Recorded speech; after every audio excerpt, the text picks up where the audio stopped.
जय हिंद दोस्तों, मैं सुधांशु कुमार स्वागत करता हूं आपका यू लर्न क्लास 10th में। और आज की इस वीडियो में हम प्रश्नावली 1.3 के कंसेप्ट और प्रश्नावली 1.3 को करेंगे।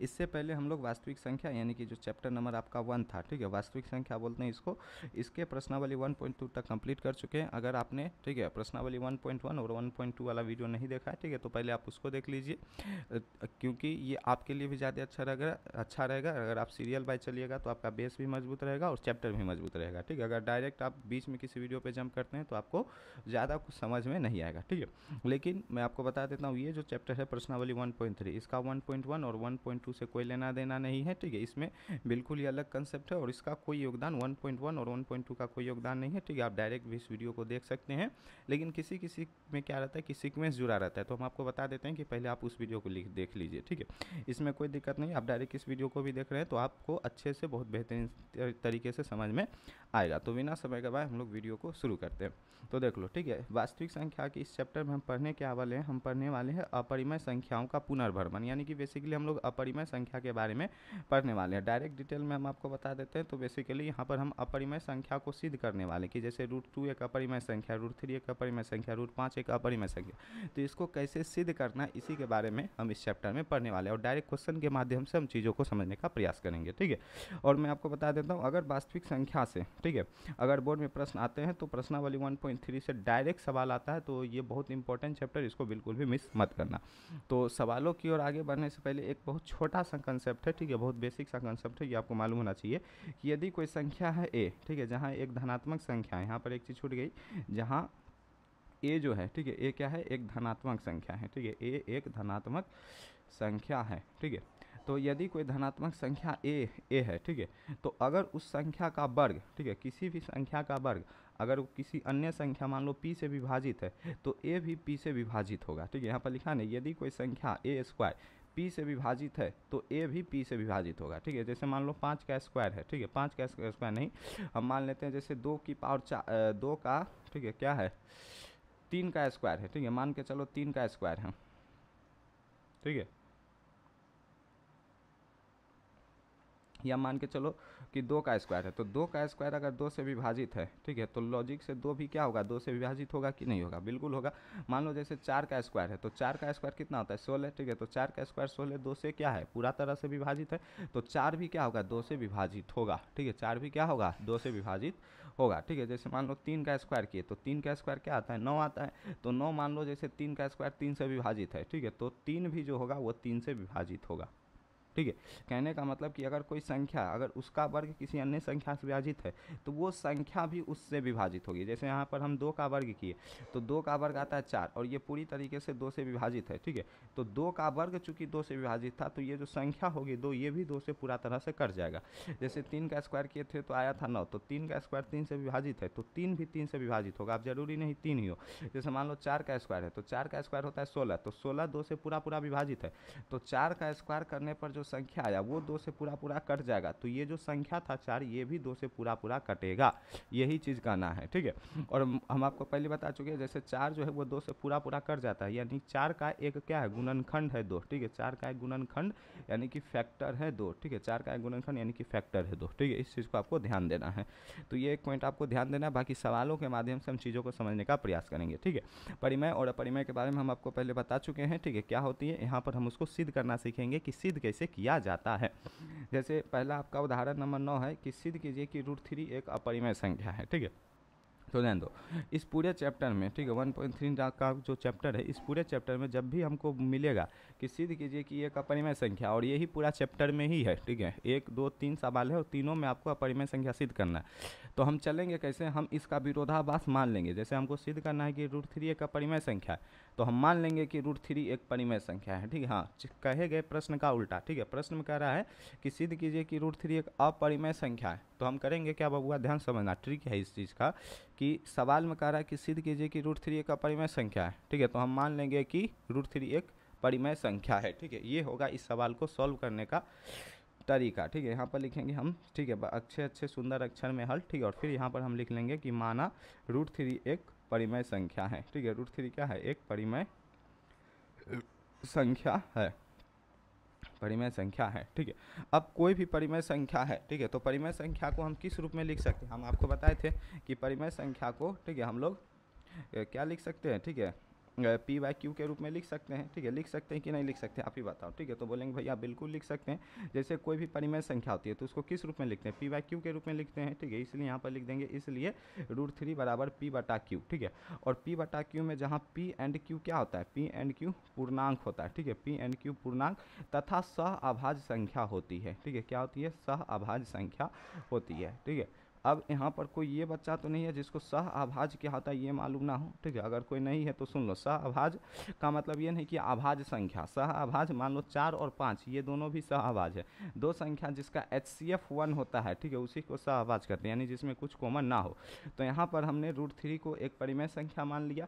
तो यदि √3 एक परिमेय संख्या है, ठीक है, तो √3 को हम लोग पी बटा क्यू के रूप में लिख सकते हैं, क्योंकि किसी भी परिमेय संख्या को हम लोग पी बटा क्यू के रूप में लिखते हैं। और पी बटा परिमेय संख्या में जब, ठीक है, पी बटा क्यू लिखते हैं तो पी और क्यू दोनों क्या होता है? पूर्णांक होता है। आपको बताए थे पूर्णांक बटा पूर्णांक क्या होता है? परिमेय होता है, ठीक है। जब वास्तविक संख्या का हम चैप्टर शुरू किए थे तो पहला वाला जो चैप्टर था उसमें हम, पहला जो वीडियो था हमारा, पहला लेक्चर वास्तविक संख्या, उसमें हम आपको बताए थे कि पूर्णांक बटा पूर्णांक क्या होता है? परिमेय होता है। तो यहाँ पर अगर √3 बराबर पी बाई क्यू हम लिख रहे हैं, जहाँ √3 को हमने परिमेय संख्या माना है, ठीक है, तो पी और क्यू क्या होगा? एक पूर्णांक होगा तथा सह अभाज्य संख्याएं होगी, ठीक है। ये हमने माना है कि पी और क्यू सह अभाज्य संख्या होगी, ठीक है। किसी भी परिमेय संख्या में उठा लो, जैसे 4/3 ये एक परिमेय संख्या, तो 4 और 3 क्या है? सहअभाज्य है। जैसे 6/4 लिखोगे तो ये एक परिमेय संख्या, लेकिन 6 और 4 सहअभाज्य नहीं है, लेकिन जब ये कट के 3/2 आएगा तब ये सहअभाज्य संख्या हो जाएगी।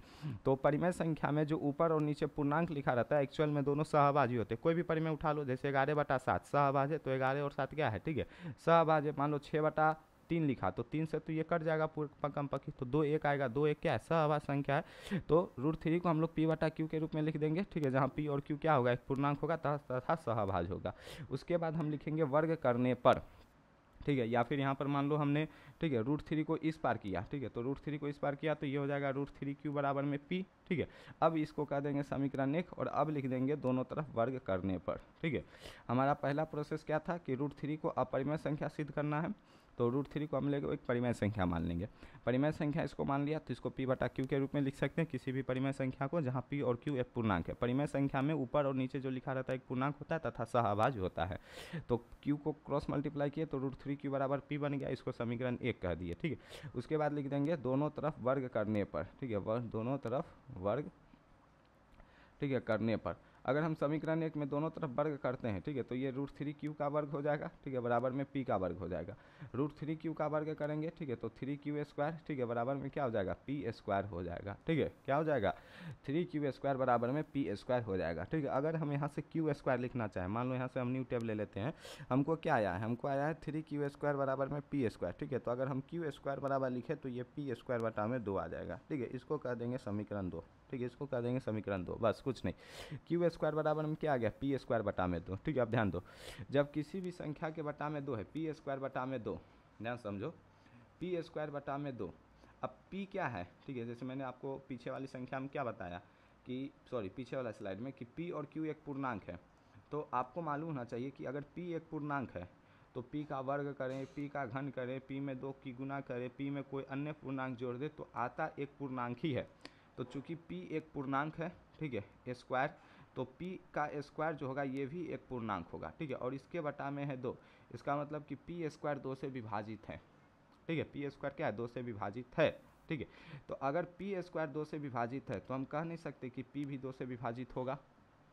ध्यान समझना मेरी बात, कि ठीक है, समझने का प्रयास करना, लॉजिक दिमाग में फिट करना कि कॉन्सेप्ट एक्चुअल में है क्या, ठीक है। नहीं तो आप उतार तो लोगे, बहुत सारे वीडियो में क्या होता है कि आपको लिख दिया और आप उतार लिए, ठीक है। उतारना तो आप उतार सकते हो, लेकिन समझने का प्रयास करना कि p जैसे एक पूर्णांक है, ठीक है, तो p का स्क्वायर भी एक पूर्णांक होगा। जैसे मान लो 5 एक पूर्णांक है तो 5 का स्क्वायर करेंगे तो 25 भी क्या होगा? अल्टीमेट एक पूर्णांक ही होगा।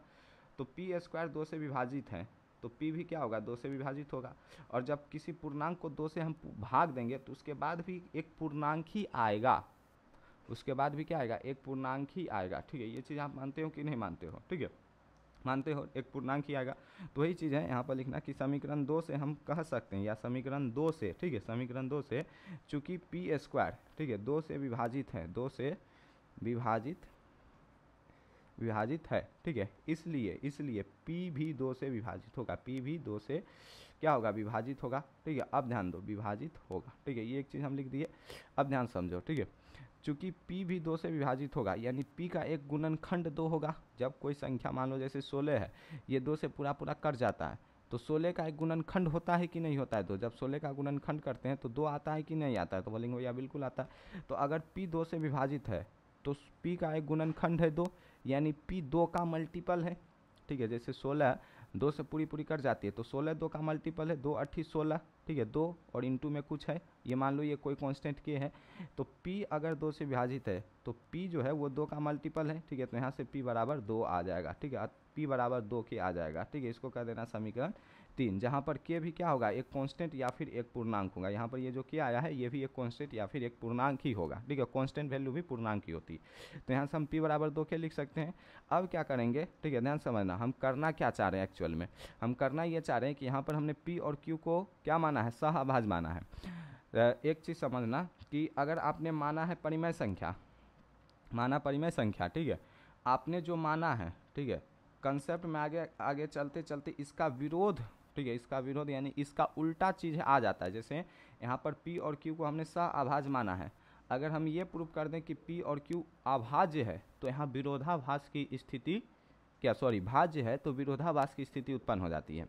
फिर से एक बार समझना कि यहाँ पर हमने P और Q को सहअभाज्य माना है। सहअभाज्य का मतलब हो गया कि P और Q में कुछ भी कॉमन नहीं है।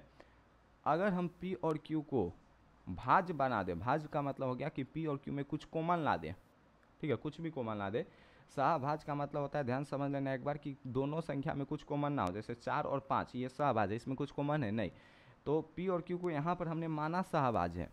लेकिन किसी तरह अगर हम P और Q में कुछ कॉमन ला दे तो ये हमारे माने गए, ठीक है, कथन का उल्टा हो गया, विरोधाभास हो गया। और जब भी माने गए कथन का उल्टा यानी विरोधाभास होता है तो माना गया कथन गलत हो जाता है। अगर ये हमारा माना गया कथन गलत हो जाए कि √3 एक परिमेय संख्या है, तो दुनिया में 2 ही तरह की संख्या है, परिमेय या फिर अपरिमेय। आप जो अन्य पढ़ते हो ना, प्राकृत, पूर्ण, पूर्णांक, ये सब परिमेय संख्या के अंदर ही आ जाता है, ठीक है। वो हम आपको डिटेल में बता चुके हैं, अभी बस इतना समझ लो कि वो परिमेय संख्या के अंदर ही आ जाता है। तो 2 ही प्रकार की संख्या, परिमेय अपरिमेय, ठीक है। तो अगर हमारा मानना कि √3 परिमेय संख्या ये गलत हो गया तो √3 अपरिमेय संख्या, 2 ही तो चीज़ है। या तो किसी क्वेश्चन का आंसर यदि आपको आता है, ठीक है, आता है तो हाँ, नहीं तो ना।